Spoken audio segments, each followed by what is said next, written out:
Hi and welcome back to KONST. KONST is a podcast by Scandinavian Mind about contemporary and future art, the interconnection with society, culture, technology, finance and lifestyle. The outlook is primarily at the art world from a Scandinavian perspective, although taking into account the global arena of artists, exhibitions, trade fairs and other current events. So I'm sitting here, it's boiling hot, and for a Swede, you feel quite unused to that. I should not complain, but I'm sitting here super happy to be back after the long summer vacation. And my guest today on the show, super excited, is Saskia Neuman. Hi. Hi. How are you? I'm fine, thank you. And thank you for having me. Are you also boiling hot today? I mean, I don't want to become too graphic, but yeah, it's moist, it's sweaty, it's dripping. It's all those words that people always go, oh, it's the word I like the least. Yeah, it's pretty gross, but we shouldn't complain because we have a long winter ahead of us. So, there's so many reasons why I'm excited to have you with me today, but just for the readers or listeners, apologies. I just want to give them an opportunity to kind of understand who you are and why you're on the show.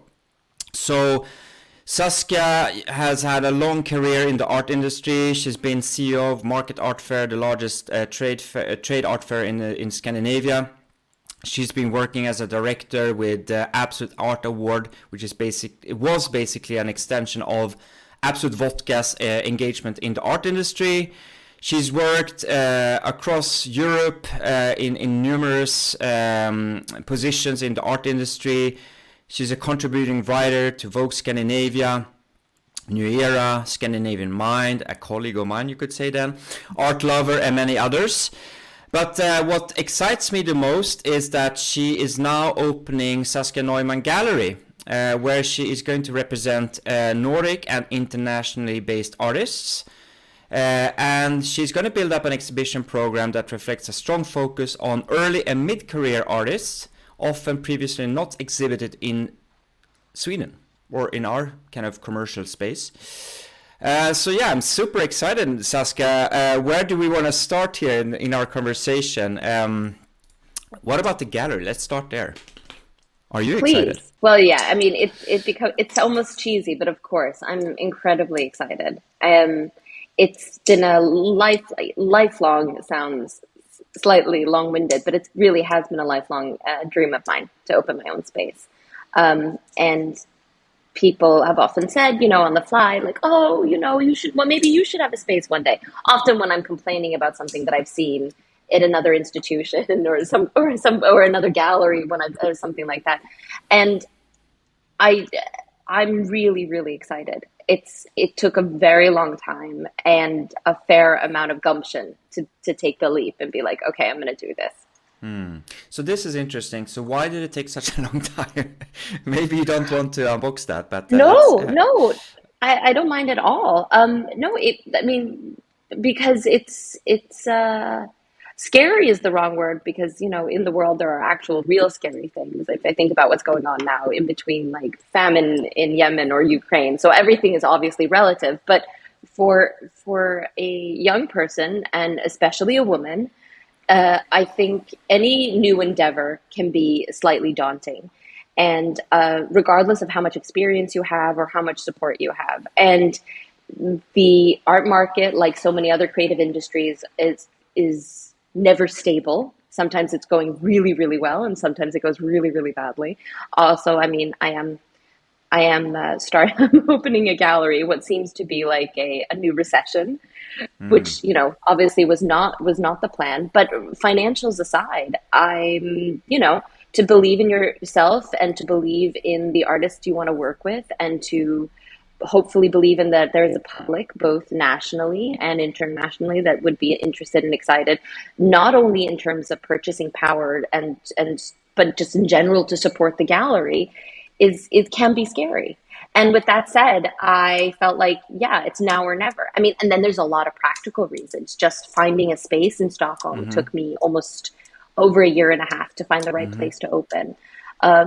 Then we live in a country we live in Sweden where the bureaucracy is fairly simple. It's not like Germany where you have to stand in line and get different paper stamps. So all of that was, pretty easy. But just to have the sort of no knowledge and to be forthcoming enough to say like, to go up to artists that you've been following and having a dialogue with for a long time and being like, look, believe in me, I believe in you, let's do this together. And yeah, it takes courage. And I'm not saying that I'm courageous. There's so many more people around the world, and especially within the art world, that are much more courageous. The artists first and foremost. But yeah, it was a long time coming, but it was a little scary. So, but how much, let's say, financial stability do you need to open a gallery in 2022 in a space like Stockholm? Well, I don't know if it's necessarily financial stability, but you need some resources. Obviously, it all depends on the physical space, but I think there are certain things that have sort of changed over the last couple of years, just in terms of like the housing market and spaces. And obviously, to rent a large space, you need or any space really these days, you need a certain amount of capital so that you'll be approved by a board or your landlord. I mean, those kind of more practical things. And so that I think requires a little bit of capital. I can't say to how much, because I think it's very individual. Yeah. But I mean, if you find, so that's dependent on like where you want to be and what your space wants to look like and what you want to do with it. But in terms of the capital in being able to start a program, that's not based on financials. That's based on passion, intuition, relationships with the artists, all the rest of it. I think the money comes in as soon as you start talking like physicality of like, where are we going to be? What do we need to do? That kind of stuff. And what about the role of the gallerist as a supporter to artists? Are you going to take on that role as well? Kind of, so that also I mean, I'm sorry if I get stuck a bit on the financials, but it's just interesting also, I guess, for listeners to understand what are the mechanics behind the art scene, right? So, yes, okay, so you have some fixed costs, setting up the gallery space, finding the location, all these things. And then the role of the traditional gallerist is to support the artist, right? In what ways will you support the artists? And then we can maybe unbox a little bit which artist you're going to work with. Sure. I think I'm pretty traditional in that sense. And I also come from an art world and an upbringing in which a gallery represents artists. I really believe in that model. That's not to say that I don't believe that there shouldn't be other models. I think it's fantastic that you have project spaces and more kind of like art spaces that are primarily do like one show at a time, different projects, also deal in secondary market. I think all of that is necessary for a healthy ecosystem within the art world or within the art industry. But I do believe that the role of the gallerist is to support and represent an artist. I will obviously be doing that by having exhibitions at the gallery, but also, you make sure you place work in with great collectors, introduce them to new collectors, new constellations, institutions, help them when it comes to production, not necessarily only the financial aspects of production, but also the guidance or the dialogue that you can provide with an artist when it comes to producing new work and how to go about things. And, in Swedish you say bollplank, to be that like wall in which they can bounce ideas off of. Yeah, okay. So that that is clear. And the role of the traditional gallerist, I mean, you are a strong supporter, obviously.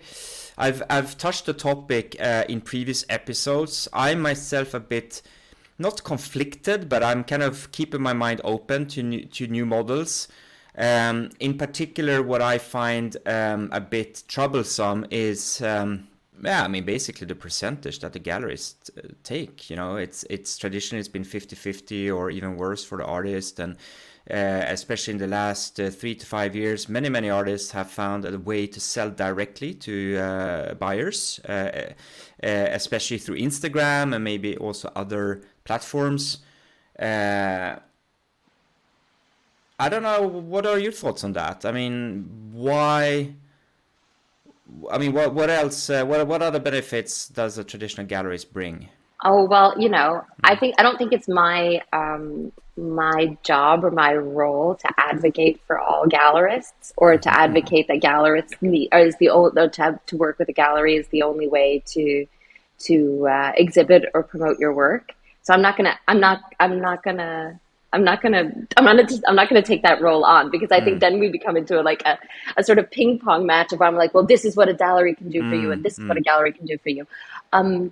I believe that a gallery and a good gallerist can provide an artist, or artists in general, with a lot of stability and support, not only when it's going well, but also perhaps when it's not going as well.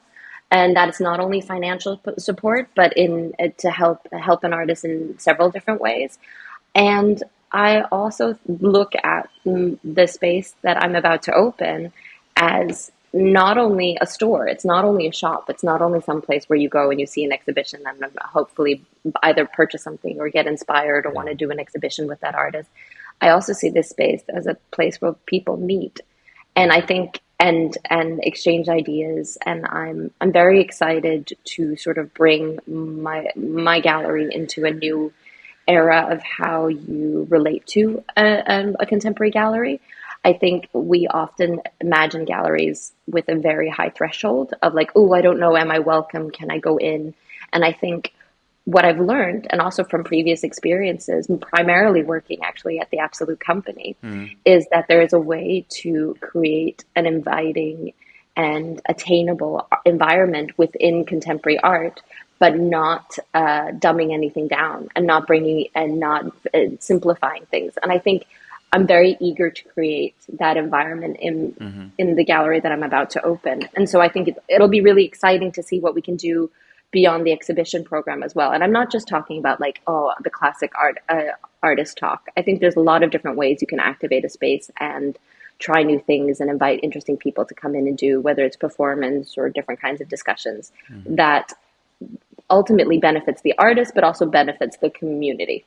I mean, in saying that, this is not a philanthropic endeavor. This is definitely about selling art. But I think there's ways in which you can go about it that elevate the role of what it means to be to have a gallery, but also to have representation as an artist. And listen, I mean, this conversation is not meant to put you on the spot. I'm just, it's out of curiosity. I'm asking these questions, and I'm gonna get a little bit stuck still on the gallery model, because I just want to understand your view on this. So I think it's refreshing to hear your standpoint, basically, that you want to create a space that is open to everyone, and traditionally, at least the blue chip galleries, they play a role where they are basically handpicking, selecting buyers. I mean, you can't just go into Gagosian and buy anything you want there. You have to build up a relationship over years and years, spend a lot of money, and that is that can be debated separately, that model.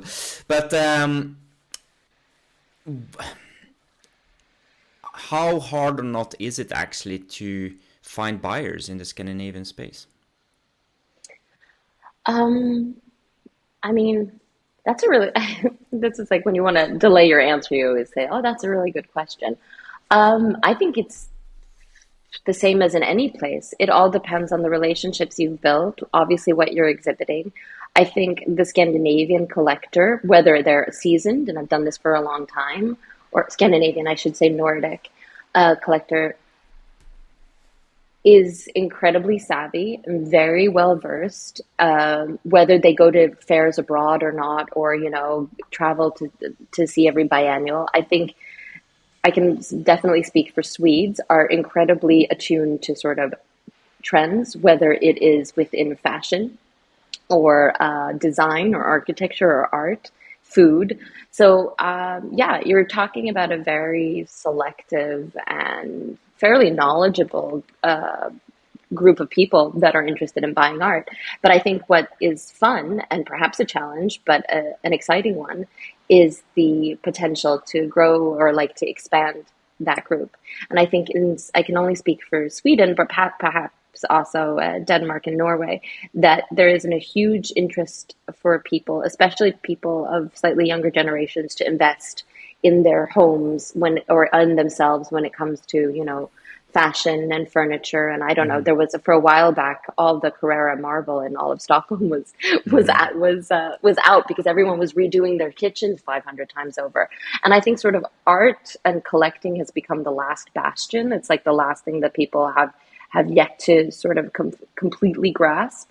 And I think I'm looking forward to that. It's going to be an interesting transition because I think rather than investing in more things for your home, and I mean, we're talking also out of a very sort of privileged point of view, but art is something that does not necessarily have to be as expensive as remodeling your home. Art is something that you can start with you can start collecting at any price point, and you can get interested in art at any stage in your life. It is not for the young. It's not for the old, the wealthy, the not wealthy, and that I think is something that is quite unique to art in that sense. So, I mean, you're obviously in a good position since you worked so long in the art industry and around the art industry. So starting a gallery where you are in your life, I think makes sense totally. And also, I guess you have built up a huge network, not only of people in the art industry, but also buyers, right? So I think it's going to be super, super interesting to follow your journey. But what will happen now? So you're opening basically beginning of September, right? 1st of September, I think. Yeah. Everyone should have received or will be receiving today their invite, including everyone. Okay, who is everyone? No, but everyone who I've invited, rather. Let's put it like that. But I'd say that everyone, including you. Like, no, yeah. That it opens the 1st of September. I don't know what else to say. Okay, and what happens the 1st of September? The gallery doors open, and the inaugural exhibition is with a Swedish-American artist named Tobias Bradford, who's based in London. And I have so much belief in all the artists I'm going to be working with, but I'm very excited to be opening with Tobias. I think he has a really long and interesting journey and career ahead of him. So why did you pick Tobias as the first one? Can you expand a bit on this? Sure. I think it's not so much about pick. It's a lot that has to do with timing and sort of dialogue with the artists. And so I've set up sort of a plan for 2022, 2023 of who I'm exhibiting and when. Tobias recently received the Maria Bonnier Dahlin Stiftelse Prize, on which I was the jury, or part of the jury.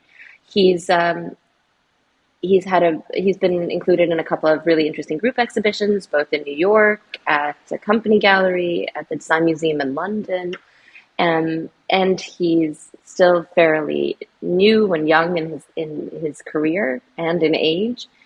And now that he did 2 really interesting installations in Örebro at Open Art during the summer, and Örebro was where he's from, and I just thought the timing was right and interesting, and he really wanted to. And I think it's also fun and exciting to open a gallery space with something that is installation based and sculpture based and fairly unconventional, in the sense that it's not you go in and you see works hanging on the wall and you go, oh great, I'll buy that.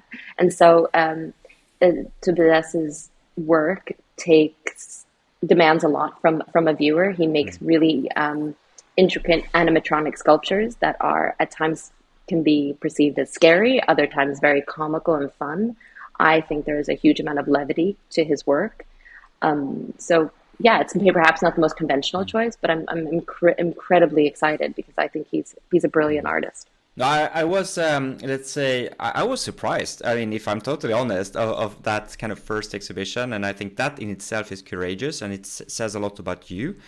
And it says a lot about the gallery and kind of, that you are willing to take risks. And of course, it's calculated risks, right? But as you say, you could have opted for, something more commercial, that you easily buy and hang on your wall at home over the sofa or something. Yeah. But so that it will be super interesting to experience this live. So for all the listeners, I guess you're also all invited from 1st of September, right? Yeah, I might regret that, but yeah, it's 1st of September. We open the doors at 5 p.m. Okay. I don't know if this show has such pull, but let's see. Exactly, that's what I'm banking on. That's then I have somebody to blame when we get mauled. Okay. So, looking back at your kind of career, if you want to call it that, in the art world, what has been kind of the highlight so far? I mean, of course, starting your own gallery is the highlight, but yeah, previous to that. Well, yeah. First and foremost, it would definitely be opening my own space. I think that's taken the most work, but also it's been the most fun to date. I think one of the two early career highlights was definitely I started out right after university and was a research assistant for Hans-Ulrich Obrist at the Serpentine Gallery. And I was only supposed to stay for a couple of months, and then I stayed a year, and it was a real baptism by fire. It was before the Serpentine had expanded.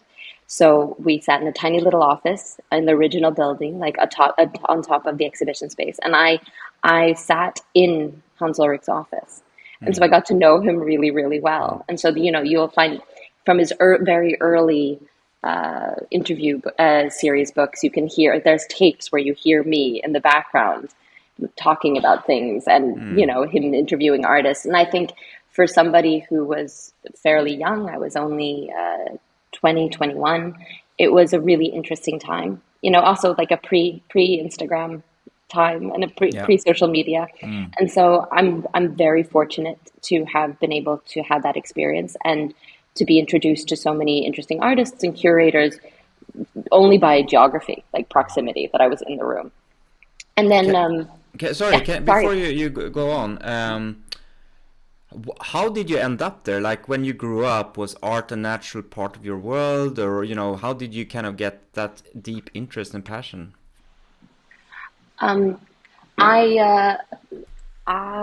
Yeah, sure. I come from a family that all work, my immediate family that all work within contemporary art in some regard.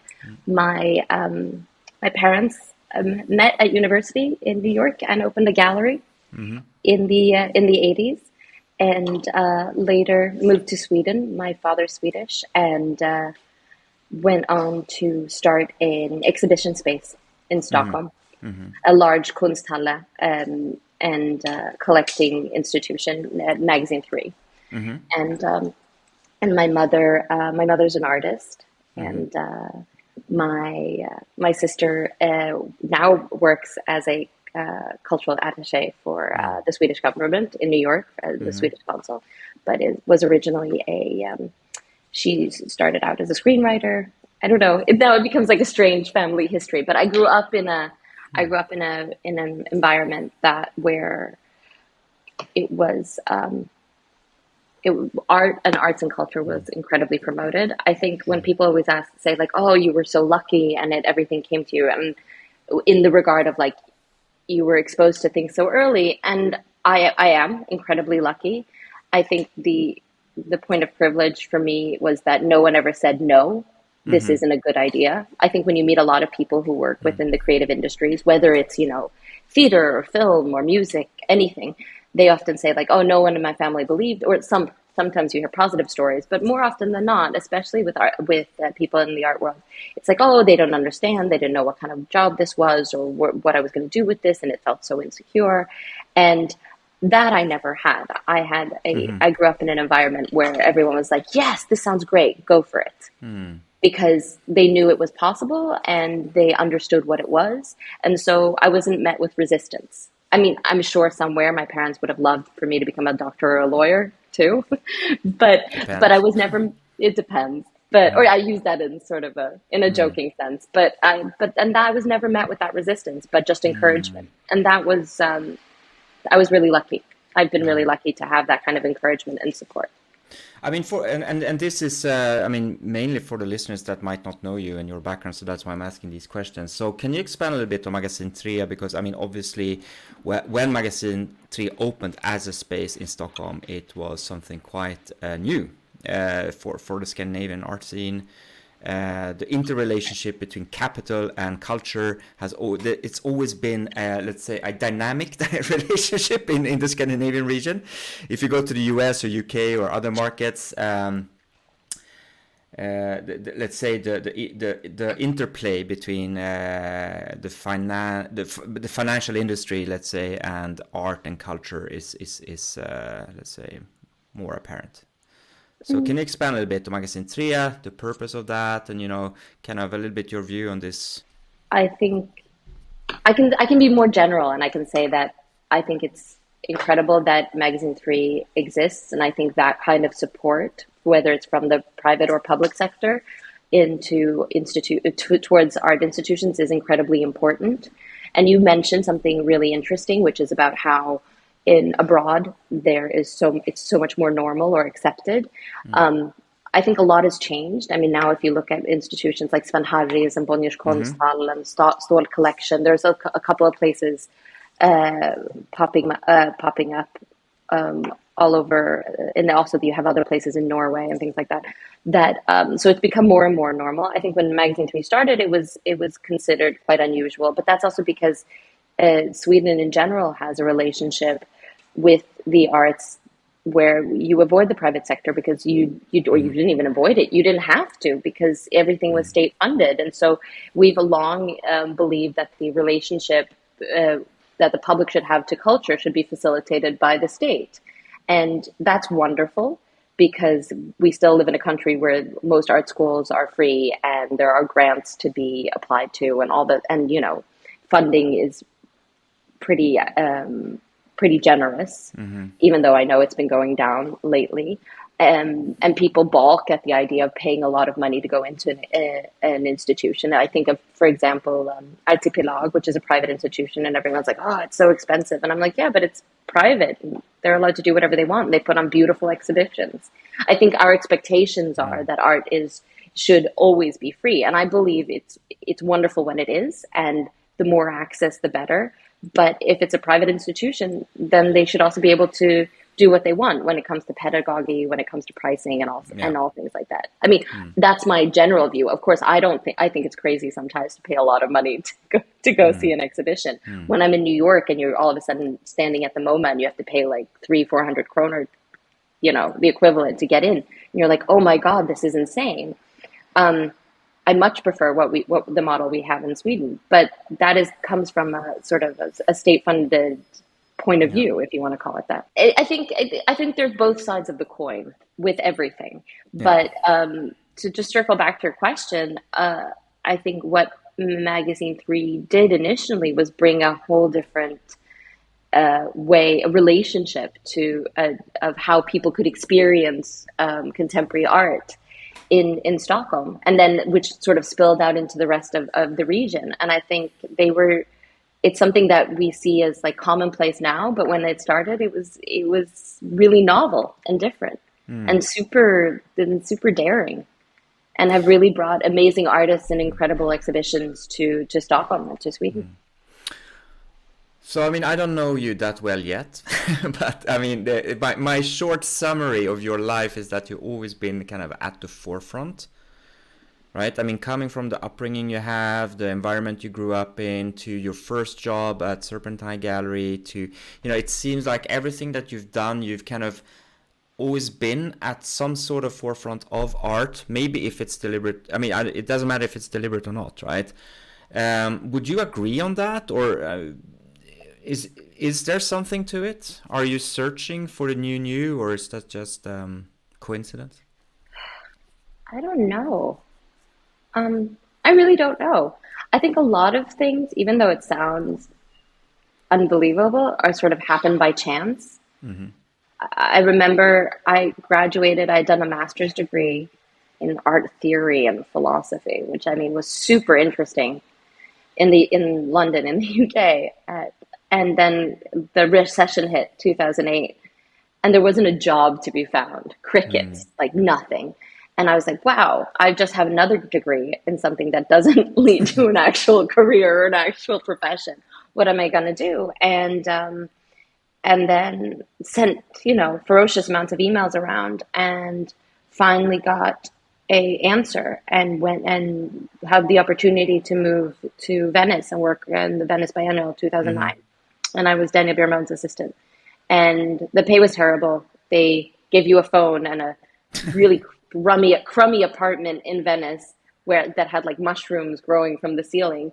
But I was in heaven because I was in Venice, which was incredibly exciting. And I was meeting and interacting with artists, and I was writing and contributing to the catalog. And that was not something I had planned. I had hoped for a museum. Sounds precocious, but I was really applying to a lot of different museum jobs, and I wanted to stay in a place where I had friends, and I had been living for a long time. And instead, I landed this position for a year in Venice, and it was incredible, and it changed and formed the way I work with artists. And I learned from one of the most seminal curators in the world, which is Daniel Bierbaum, and who's also very kind and generous with his time. And it really taught me how to put things together, and from an exhibition perspective, but also in terms of writing and things like that. And yeah, that wasn't necessarily searching for the new of anything. It was just searching for work. But with that said, I'm really excited in what's new and what's happening. But I also have a lot of perhaps unpopular opinions. I mean, I might be taking a real leap now, but this new NFT fad, I'm really skeptical about. Like, there's a lot of things. It's not like everything is like, oh my God, I want to be there and I have to be at the forefront of everything's happening. I was actually talking about this last night when I was at a dinner with some people, and it was really interesting. And everyone was like, oh, tell us, and you have a website and blah, blah, blah. And I was like, honestly, I wish I didn't even have a website. I want a gallery space. I want to do exhibitions. But if I could, I'd skip the website. I'd skip the social media. I'd skip all of that, because it's just noise. But at the same time, it's a wonderful tool, and you see a lot of new things quickly. And so it's a push and pull. But no, it's never been my main goal to be like where the action is. Quite the opposite. Why is it a fad on NFTs? You said I don't NFT fad. I really think it is, though. I mean, I think it's a longer discussion, and I'm wary of saying too much, because I'll probably get a lot. The elevator pitch why NFTs are a fad. There is no shame, quite the opposite, in profiting of creative industries. I mean, I'm opening a gallery. I totally believe in it. However, if the goal is not about exhibiting and production and creating dialogue, but if the goal is more often than not just about the profit, if that's what guides you rather than the art, I question it. So the way I interpret that is that you are not a believer in the mechanisms of the NFT, let's say, market space that we have seen in the past 2 years. However, you might not, be an opponent to NFTs, technically speaking, as a way of constructing new tokens, contracts, transparency in the supply and value chain. And I mean, it gives the owner of an art piece more control of the commercial parts as well, right? And that technology can and should and is starting to also be applied in the traditional art industry, right? So let's not talk about NFT art that we have seen, in the past year and a half, but more the technology behind that. What do you think about that? Absolutely. And I find the technology and the sort of the avenues in which we can search for new to experience new things incredibly exciting. And where that will lead us and what kind of boundaries that could break, super fascinating. But I think it also comes with a lot of questionable behavior in terms of inflating prices and selling things, and what is value and sort of artistic integrity, not to mention the amount of like slightly icky conspiracy theorist vibes you sometimes find with a lot of people that deal in not only NFTs, but in like all these kind of Ethereum and Bitcoin, like all these like alternate cryptocurrencies. And you meet people that have a very healthy relationship to it. But I've also met people when they start really sharing, I go, wow, I don't know. So, but I'm on the fence. I'm on the fence. Yeah. Listen, I mean, we don't have time to expand on this. It is a fascinating topic, and I of course, both follow this topic a lot and work within this field as well in parts.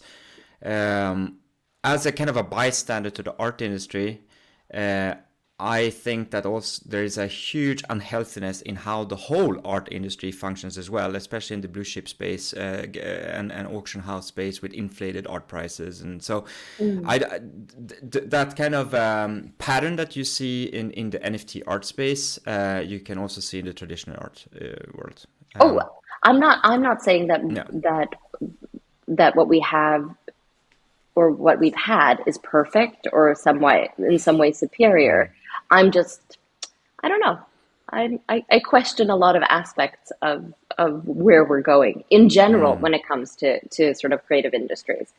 Yeah. And yet I'm opening a gallery, and yet I'm opening a gallery, and I totally believe in it. Yeah, no, but it's healthy to question things, and that's also what I appreciate with you in that you also have this role as kind of as a writer, as an editor.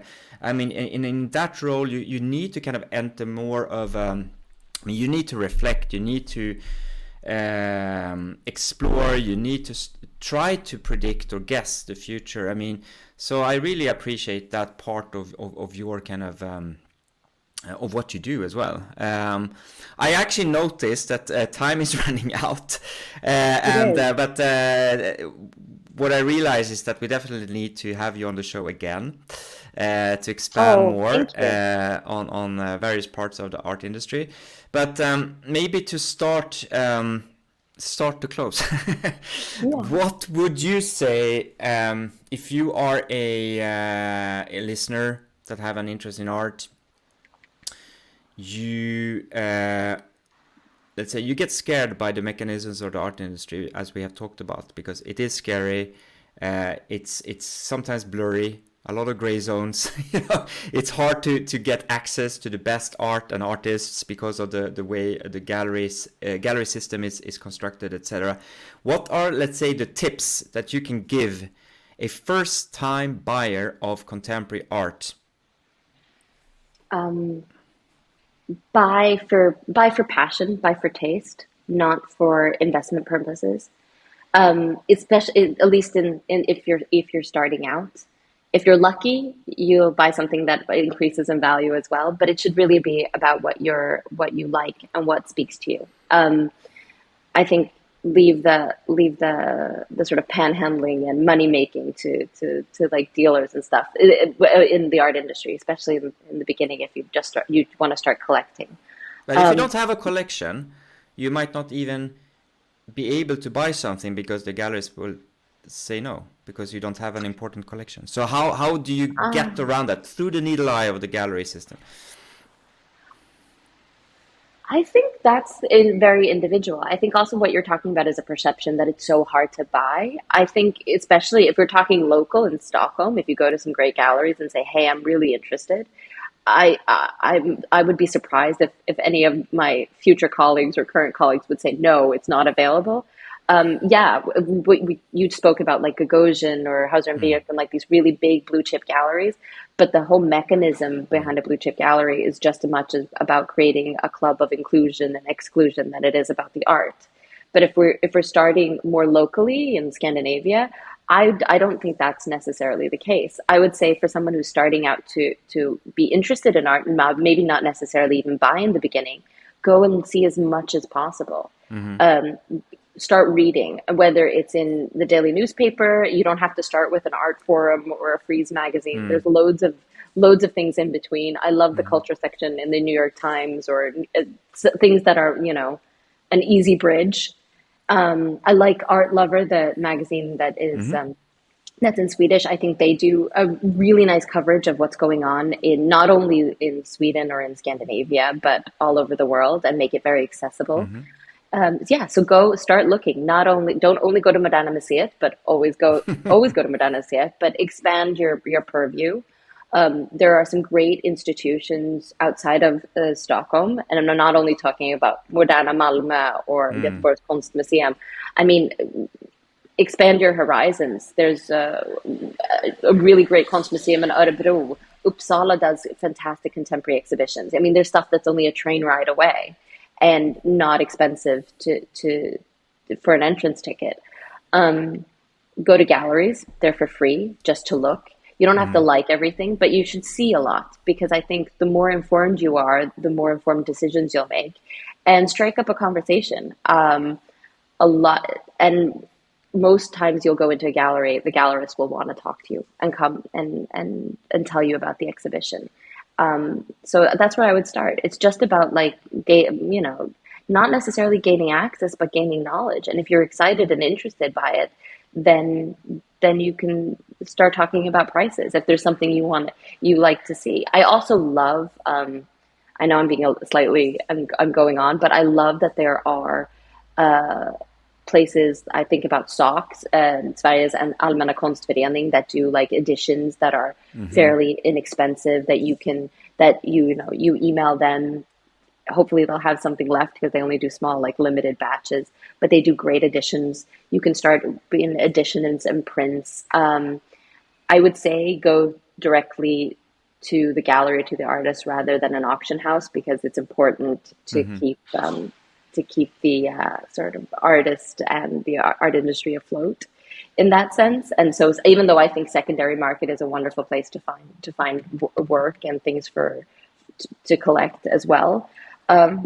Editions, I know Artlover just did a small release of editions with a wonderful Swedish artist named Elisabeth Friberg. So there's a lot of places in which you can find things that are less expensive, or that perhaps don't have the same sort of barrier to somebody who has never bought a piece of art before.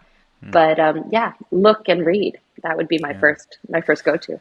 I mean, a lot of really good tips for not only first-time buyers, but generally buyers or people interested in art. So Saskia Neuman, thank you so much for joining the show today, the episode. Saskia Neuman Gallery opens September 1st. What is the address? Linnégatan 19 in Stockholm. Okay, Central Stockholm, Östermalm. Congratulations again. I see you at the opening. Hope we have a lot of listeners coming as well. If not at the opening, maybe later. So this was episode 6 of KONST. It's a podcast by Scandinavian Mind about contemporary future art, the interconnection with society, culture, technology, finance, and lifestyle. My name is Roland Philipp Kretschmer, and thank you for listening to us today. And thank you, Saskia. Thank you for having me.